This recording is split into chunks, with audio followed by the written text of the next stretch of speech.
Éxodo capítulo 20, vamos a buscar en nuestras Biblias. Buenos días a todos, nos alegra tenerles con nosotros. Veo que hay muchos estudiantes de Sanford. Creo que la maestra les dijo tienen que ir para escuchar, así que sean todos bienvenidos. Si nos visita por primera vez también, sean todos bienvenidos. Nosotros tomamos un libro de la Biblia usualmente para estudiarlo versículo por versículo, pero ahorita estamos en algo que queremos hacer, y es ir a través de toda la Escritura tomando versículos claves para explicar de qué se trata toda la historia de Dios. Así que estuvimos en varios pasajes de Génesis y hoy por primera vez nos estamos moviendo fuera de Génesis y vamos a estar en Éxodo capítulo 20. Ese es un pasaje clave de Éxodo. Si ya vieron el título, habla de los 10 mandamientos. Y la idea central que vamos a estar hablando hoy es que Dios es el Dios que pone sus propios acuerdos. Dios es el Dios que pone sus propias reglas, sus propias leyes. Había una broma que decían en el seminario donde yo estaba, y era que cada regla que había tenía un nombre y apellido.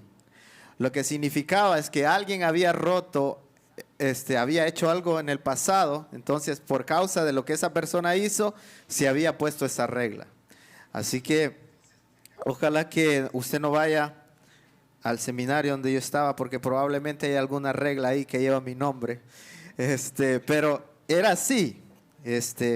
Y cuando vemos la fe cristiana de la parte de afuera, muchos dicen, bueno, la fe cristiana es una serie de reglas que ellos tienen que seguir o que tenemos que seguir porque hay un Dios superior que está enojado cada vez que nosotros rompemos sus reglas, ¿verdad?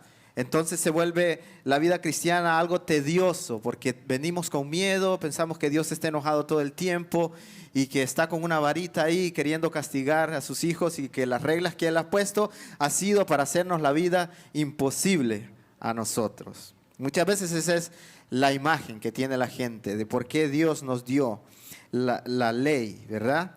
Y la realidad es que Dios es un Dios misericordioso y nos ha dado su ley para el beneficio nuestro. Veamos que antes de que la ley se instaurara de manera oficial, ya había habido personas que habían asesinado a otros. Antes de que Dios diera la ley, la gente ya había hecho un becerro de oro y estaban adorando a algo, a una imagen que no era Dios. Dios los había sacado de Egipto y ellos habían hecho un becerro de oro para tener una imagen. Ellos no estaban acostumbrados a adorar a un Dios que no se podía ver, pues los dioses de Egipto, cada uno de ellos tenía una imagen.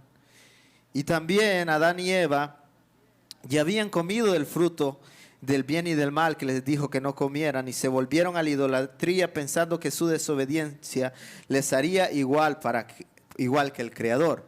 Así que ellos ya habían codiciado antes de que se les dijera la ley, no codiciarás, ¿verdad?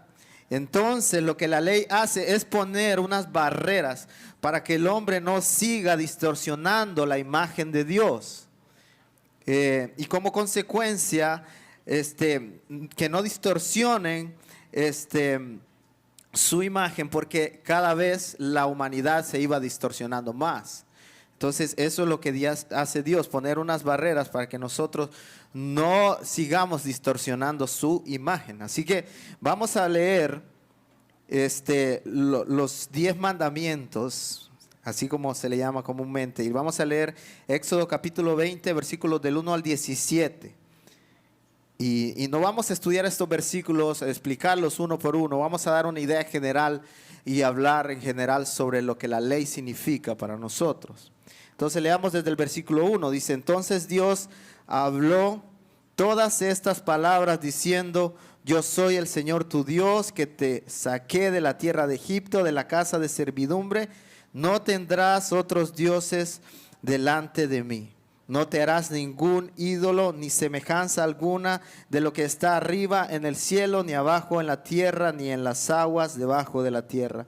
no los adorarás, no los servirás, porque yo soy el Señor tu Dios, soy un Dios celoso que castigo la iniquidad de los padres sobre los hijos hasta la tercera y cuarta generación de los que me aborrecen, y muestro misericordia a millares, a los que me aman y guardan mis mandamientos. No tomarás el nombre del Señor tu Dios en vano, porque el Señor no tendrá por inocente al que tome su nombre en vano. Acuérdate del día de reposo para santificarlo. 6 días trabajarás y harás toda tu obra, pero el séptimo día, el día de reposo para el Señor tu Dios. No harás en él trabajo alguno, tú, ni tu hijo, ni tu hija, ni tu siervo, ni tu sierva, ni tu ganado, ni el extranjero que está contigo, porque en 6 días hizo el Señor los cielos y la tierra y el mar y todo lo que en ellos hay, y reposó en el séptimo día. Por tanto, el Señor bendijo el día de reposo y lo santificó. Honra a tu padre y a tu madre para que tus días sean prolongados en la tierra que el Señor tu Dios te da. No matarás, no cometerás adulterio, no hurtarás, no darás falso testimonio contra tu prójimo, no codiciarás la casa de tu prójimo, ni codiciarás la mujer de tu prójimo, ni su siervo, ni su sierva, ni su buey, ni su asno, ni nada de lo que sea de tu prójimo. Vamos a orar. Señor, gracias por tu ley, porque tú, Señor, nos has rescatado de la esclavitud del pecado para que vivamos de una manera diferente, Señor. Permítenos hoy, Señor, captar estos textos y llevarlos a nuestro corazón de tal manera que nosotros lleguemos a amar, Señor, aquellas cosas que tú amas y a odiar aquello que tú odias, Padre. Obra, Señor, en nuestros corazones hoy, en el nombre de Cristo Jesús. Amén. Bien, hablábamos la semana pasada que los pactos que Dios hace, y vimos como un evento un pacto que Dios hizo con Abraham. Y vimos que Dios lo confirmó, ¿verdad? Vimos que Dios fue el que caminó en medio de la manera en que se hacían los pactos en ese tiempo. Así que luego Dios, en esa visión que le dio a Abraham, le dijo que el pueblo estaría 400 años en Egipto. Y eso se cumplió literalmente. Así que Dios le dijo que de Abraham saldría un hijo, y salió Isaac, ¿verdad? Recuerdan el milagro por el cual nació Isaac cuando ellos eran estériles. Pero luego de Isaac salió Jacob, y de Jacob salieron 12 hijos, que son las 12 tribus de Israel. Así se formó el pueblo. Y luego este pueblo se multiplicó ahí en Egipto. Y recuerdan que hubo 7 años de abundancia y 7 años de escasez. La vida de José pasó por muchos altos y bajos hasta que llegó a Egipto. Sus hermanos lo vendieron, pero Dios tenía un plan, ¿verdad? Y entonces Dios usó a José ahí para que su familia pudiera vivir. Luego ellos se fueron a vivir a Egipto, el pueblo se multiplicó y murió el que era rey de Egipto cuando estaba José. Y se levantó, así comienza el libro de Éxodo, se levantó un nuevo rey en Egipto que no conocía a José. ¿Y qué pasó? Comenzaron a hostigar, a maltratar a las personas que eran del pueblo de Israel, que aún no estaba oficialmente como un pueblo, ¿verdad? Pero eran esclavos. Ellos por 400 años estuvieron sufriendo ahí. Entonces, cuando ellos estaban sufriendo ahí, Dios toma a una persona y lo escoge, así como Dios hace con todas las personas, y escoge a Moisés. Y ahora Moisés va a ser el que va a rescatar, que Dios va a usar para rescatar al pueblo de Egipto.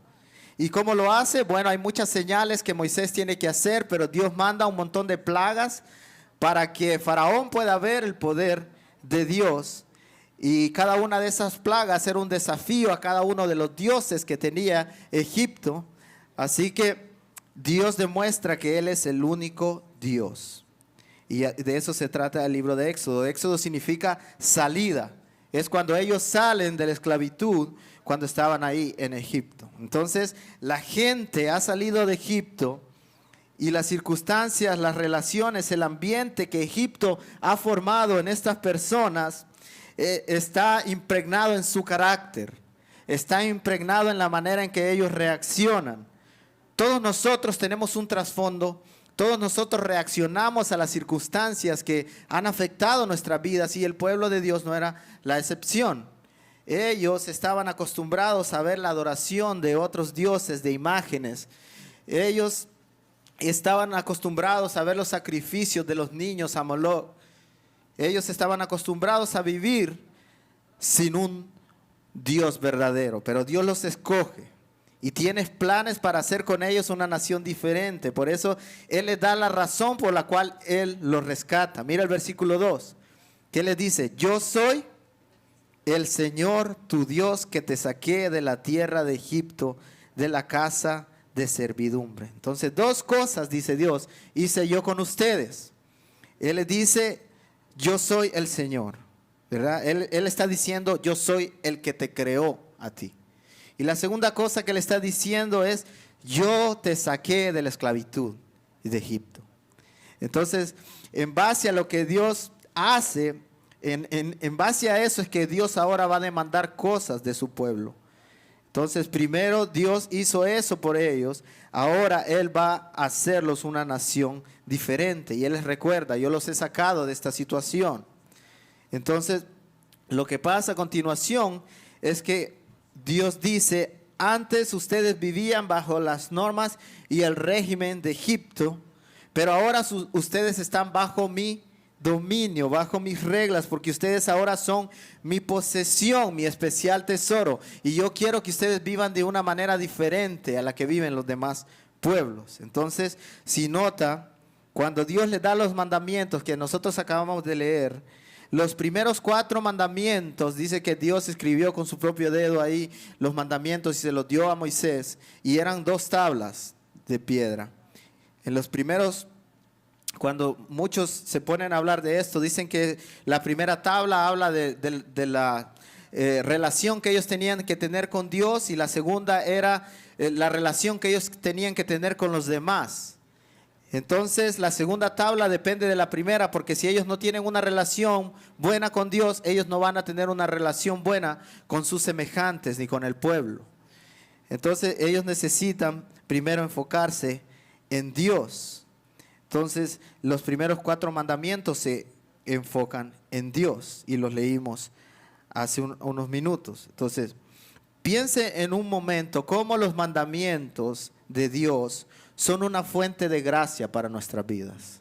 Cómo los mandamientos de Dios son una fuente de gracia. Cuando el pueblo de Israel fue rescatado de Egipto por la mano de Dios a través de Moisés, Dios tuvo que mandar plagas para que Faraón pudiera ver, dejar ir al pueblo, ¿verdad? Y cada una de esas plagas, como ya dijimos, era el desafío de Dios a cada uno de los dioses que adoraban ellos. Entonces, para darles algunos ejemplos, el río Nilo era un dios para ellos, ¿verdad? ¿Y qué hizo Moisés a través del poder que Dios le dio?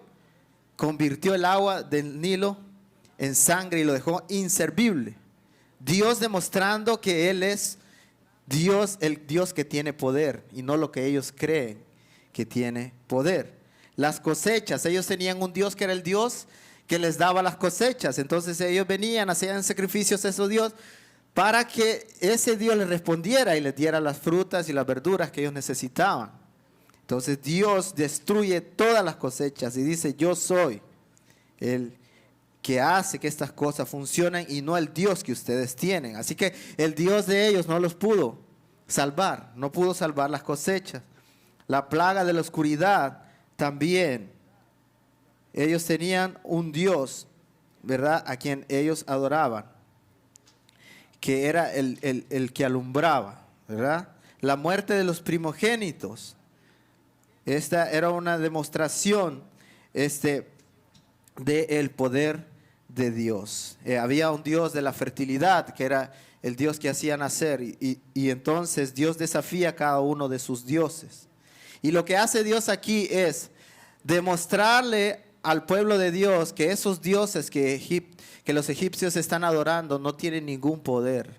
Que el poder que le ha atribuido este pueblo a cada uno de esos dioses no existe. Porque realmente el que provee para todas esas naciones, aunque sean paganas, es Dios el creador. Entonces, ¿qué hace Dios con su pueblo? Básicamente les abre los ojos, los saca de Egipto y les dice, ustedes no deben creer lo que ellos creen, porque es algo inútil estarle pidiendo a un Dios que no tiene poder. Entonces, Isaías 45:5 dice, yo soy el Señor, no hay ningún otro, fuera de mí no hay Dios.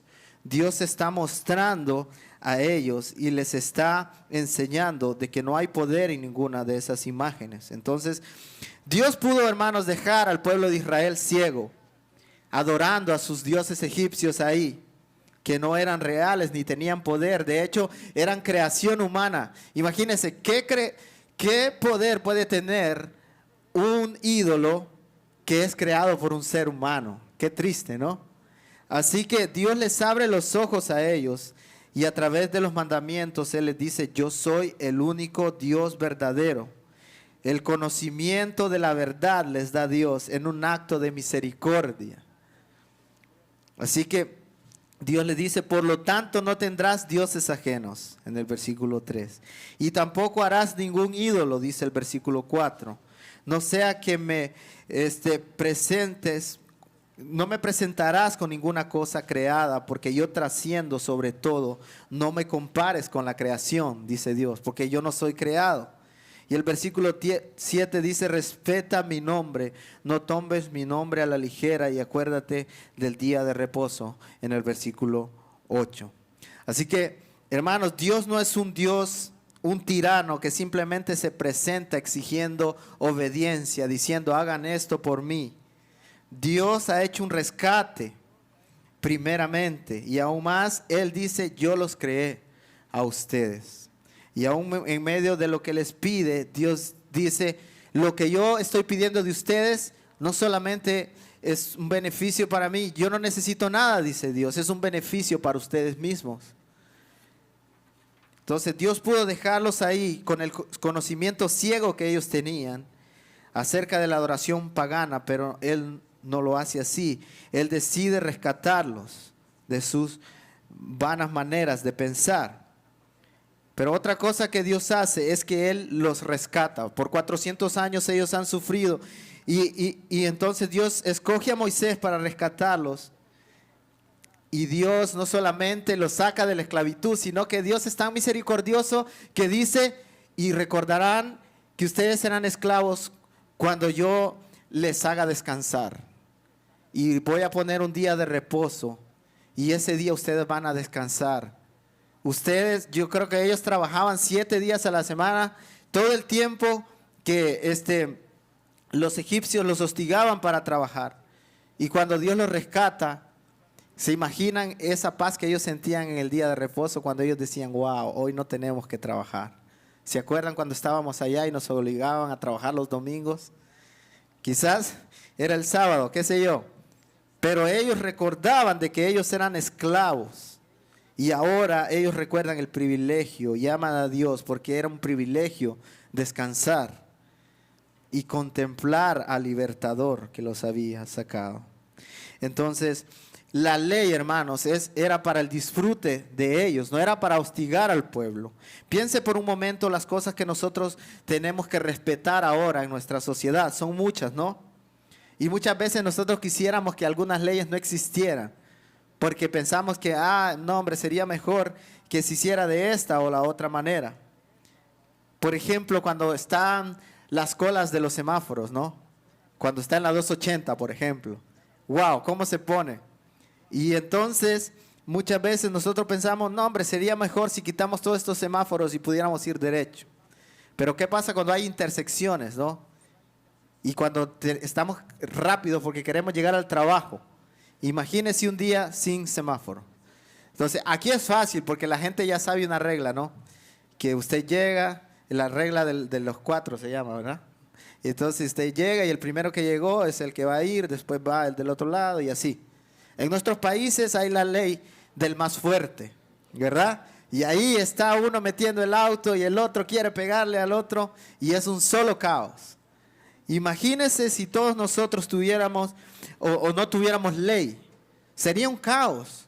si uno se enojara con otra persona, pudiera matarlo, ¿verdad? Y entonces después viniera la venganza y estuviéramos, como muchas personas han estado por mucho tiempo, viviendo a su manera, viviendo sin paz. Y Dios pone reglas para que el pueblo las siga para el beneficio de ellos. Y muchas veces nosotros no lo vemos así, no pensamos que son para nuestro beneficio. Entonces, los semáforos son buenos, hermanos. Entonces, estaba escuchando que en la Constitución de la República de Estados Unidos hay más de 20,000 reglas. Y si a usted alguien lo agarra y va ahí con la ley, le va a mostrar en qué numerito está, en cuál libro y que no sé qué, y entonces va a aplicar la ley. Hay más de 20,000 que se han ido haciendo en cada uno de los congresos que hay. Entonces aquí nosotros vemos 10 mandamientos de Dios, pero en los primeros 5 libros de la Biblia hay 617 leyes más o menos que se le dieron al pueblo de Israel. Y cada una de esas se encuentra en los primeros 5 libros en el Pentateuco. Era para el beneficio de ellos. Yo me asombré, yo no sé si usted, si le gustaría leer un libro, pero lea un libro que se llama Los 10 Mandamientos de Kevin DeYoung. Él explica muy bien ahí lo que significaba la ley. Y entonces, hasta cosas, se habla hasta cosas que habían en el solar de las personas en su parcela de tierra, y decía, si alguien se encuentra algo en este terreno y se encuentra a cierta distancia de la casa, eso le pertenece al dueño de la casa, pero si se encuentra a cierta distancia afuera, entonces cualquiera que lo encuentre puede agarrarlo. Entonces, ¿se acuerdan? Jesús una vez dijo, ¿quién viendo un tesoro adentro de un terreno no viene y compra ese terreno para que el tesoro le pertenezca ahora a él? Eso era parte de la ley. Y no solamente eso, sino que habían leyes que hablaban acerca de cómo los hijos deberían comportarse con los padres. Habían leyes que hasta decían que tenía que sacarse el hijo del pueblo. Y habían leyes que decían que ese hijo, si se portaba mal con su padre, hasta tenía que pagar con su vida. ¿Se imagina cómo se portaban los hijos en ese tiempo? Todo era para el beneficio del pueblo. Pero esas cosas no venían si ellos no amaban a Dios con todo su corazón. Por eso todo empieza. Amarás al Señor tu Dios con todo tu corazón, con toda tu mente y con toda tu alma. Y Jesús lo resumió en 2, ¿verdad? Y amarás a tu prójimo como a ti mismo, en Mateo 22, 37 al 40. Entonces, de estos 2 mandamientos depende la ley. Cada una de todas las leyes que usted ve en el Pentateuco provienen de estos 2, de amar a Dios y de amar al prójimo. Todo tiene un beneficio, y es el beneficio común de ellos y una buena relación con Dios. Imagínense si Dios no hubiera dado la ley. Matar hubiese sido lo más normal, ¿verdad? ¿Recuerdan los hijos de Adán y Eva? Se estaban matando ya. Caín mató a Abel. Entonces eso se hubiera hecho lo más común. Y la ley no estaba todavía, pero Dios lo condena. Y más adelante lo que hace Dios es oficializar de que ahora está prohibido matar. Está escrito. Yo lo escribí, dice Dios. Otro ejemplo sería acerca de matar, que cuando el pueblo fue sacado de Egipto, ellos siguieran ofreciendo sus hijos recién nacidos a Moloch. Ese era un sacrificio normal que hacían los egipcios, y ahora Dios dice no matarás. Entonces el pueblo ahora no tiene que agarrar a sus hijos y tirarlos al fuego. Y todo eso para el beneficio de ¿quién? De ellos mismos, ¿verdad? Entonces, sin la ley la gente seguiría adorando becerros de oro. Lo mismo que hicieron ellos cuando salieron de Egipto, porque no estaban acostumbrados a adorar a algo que ellos no veían. Así que Dios les da la ley para diferenciarlos de otras naciones, pero también para que ellos pudieran disfrutar de lo que es el amor los unos por los otros y el amor de Dios, siendo esto un testimonio vivo de que Dios los había rescatado para ser una nación diferente y que ellos vivirían para su gloria. Entonces, lo mismo pasa con nosotros, hermanos. Dios nos ha rescatado a nosotros para que vivamos de una manera diferente a como vive el mundo. Y esto le lleva gloria a Él y nos mantiene a nosotros viviendo en armonía. Entonces necesitamos entender que cuando Dios, todo sabio, nos manda una ordenanza para cumplirla, es porque Él quiere el bien para nosotros, el bien para la sociedad. Ya hemos visto que llevarle la contraria a Dios siempre termina en situaciones desastrosas para la humanidad.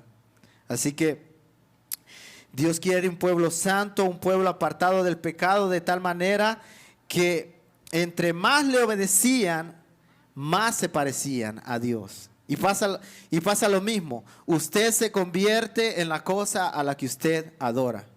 Más parecido cada día en la cosa a la que usted adora. Así que si nosotros adoramos a Dios, hermanos, si nosotros tratamos de hacer las cosas que Dios ama, cada día nos pareceremos más a Cristo.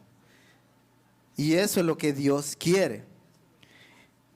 El objetivo de la vida cristiana es parecernos más a Cristo. En la medida que nosotros nos sometemos a su voluntad, más nos vamos pareciendo a Él.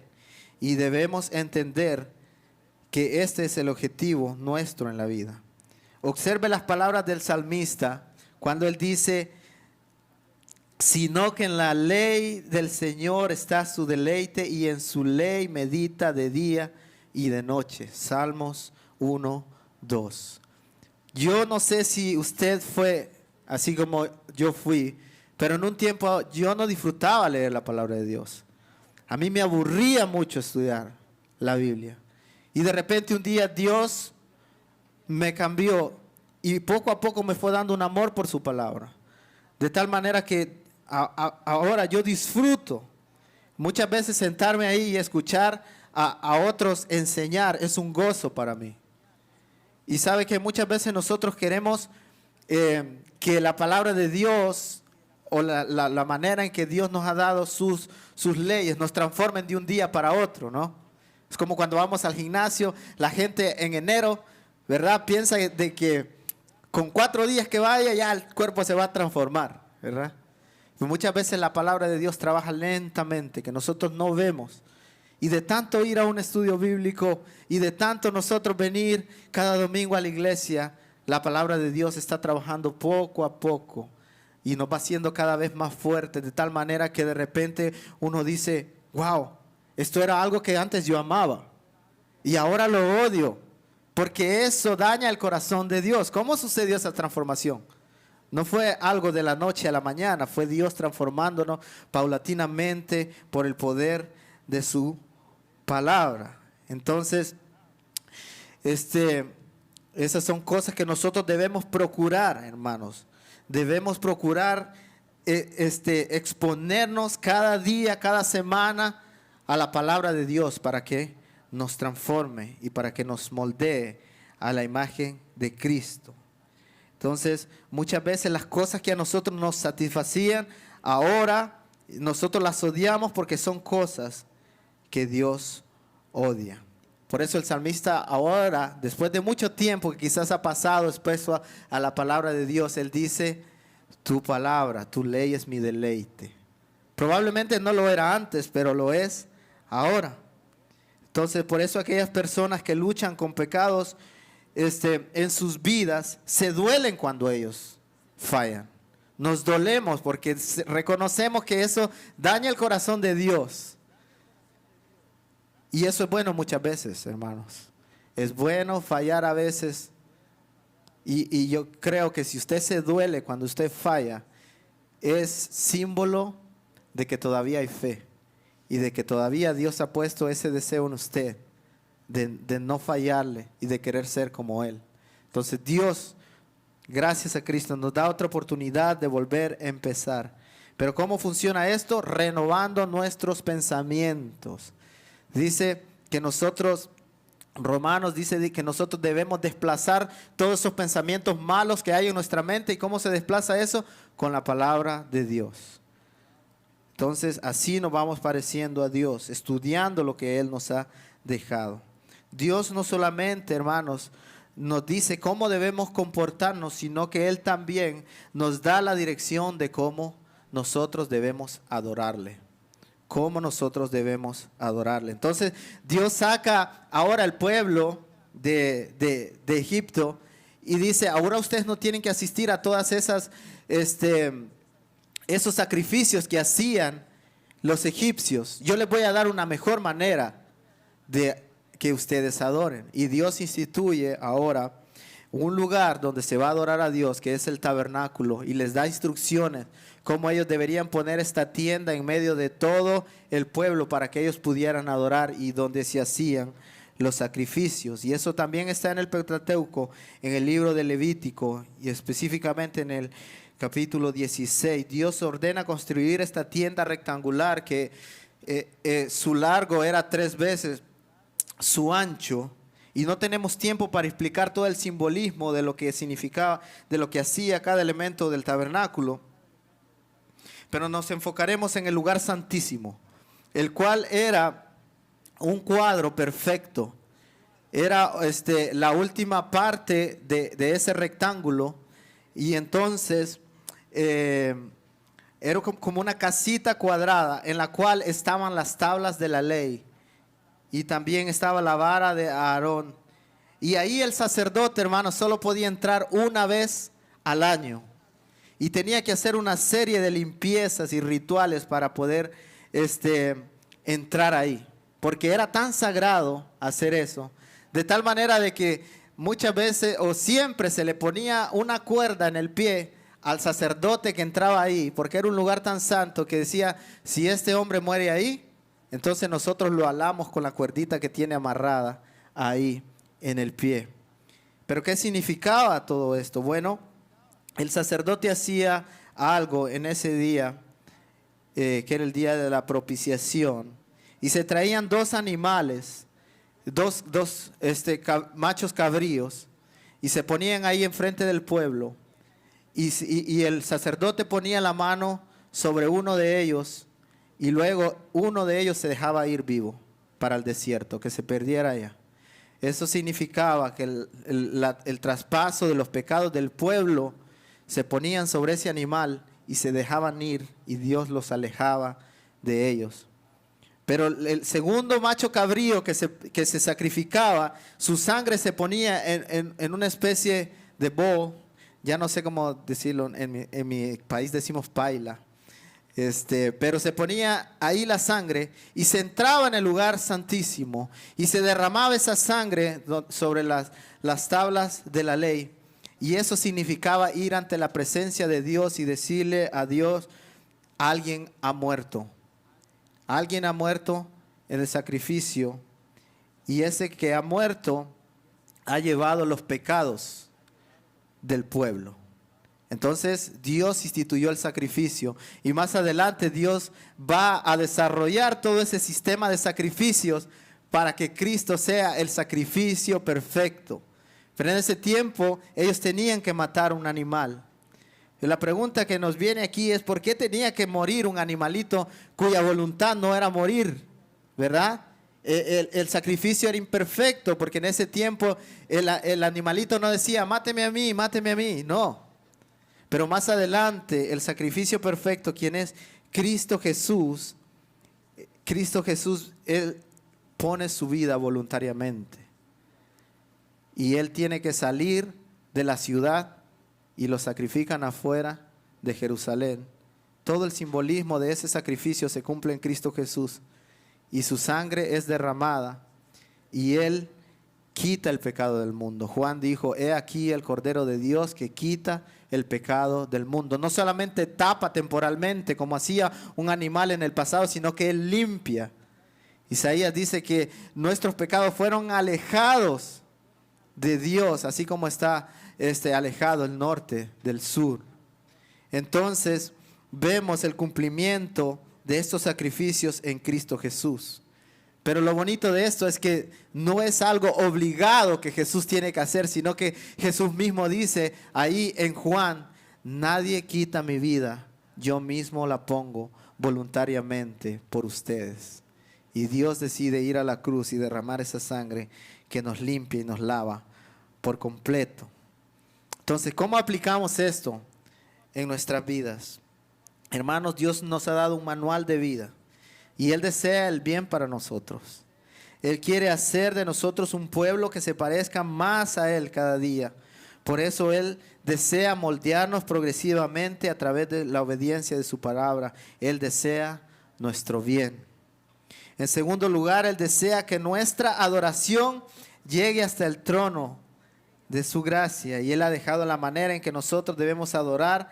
Ya no tenemos que hacer sacrificios de animales, hermanos, sino a través del sacrificio de Cristo Jesús. Por eso cuando usted viene aquí, cada una de las canciones que nosotros cantamos tiene que ver con ese sacrificio, tiene que ver con Cristo Jesús. Él nos ha dejado la manera en que nosotros debemos adorar. Él es el Cordero de Dios que quita el pecado del mundo y que terminó con el sistema de sacrificios. Así que quisiera terminar, hermanos, con una conversación que yo tuve con un amigo en la cual yo le expresaba mi malestar, porque muchas veces mi papá me daba a mí, me daba consejos matrimoniales de cómo yo debía actuar dentro del matrimonio. Y yo le dije a mi amigo, mira, me molesta esto porque él no tuvo un buen matrimonio, yo soy testigo de esto, que no sé qué. Y luego su padre había muerto unos meses antes. Y él me dio un consejo que yo nunca voy a olvidar. Él me dijo, mira, ¿tú crees que tu papá quiere lo mejor para tu vida? Y yo le dije, yo creo que sí. Para ser sincero, sí.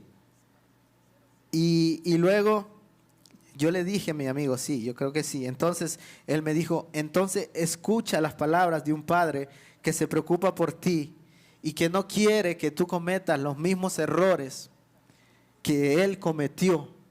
Aprovecha las oportunidades y cada conversación que tengas con él, atesórala, porque un día desearás tener el Padre que un día te llame y que te exprese esas palabras. Entonces mi corazón cambió. Mi corazón cambió y el tiempo, hermanos, me ha enseñado que mi papá me ama. El tiempo me ha enseñado que la vida es frágil y que tener a un padre es algo valioso.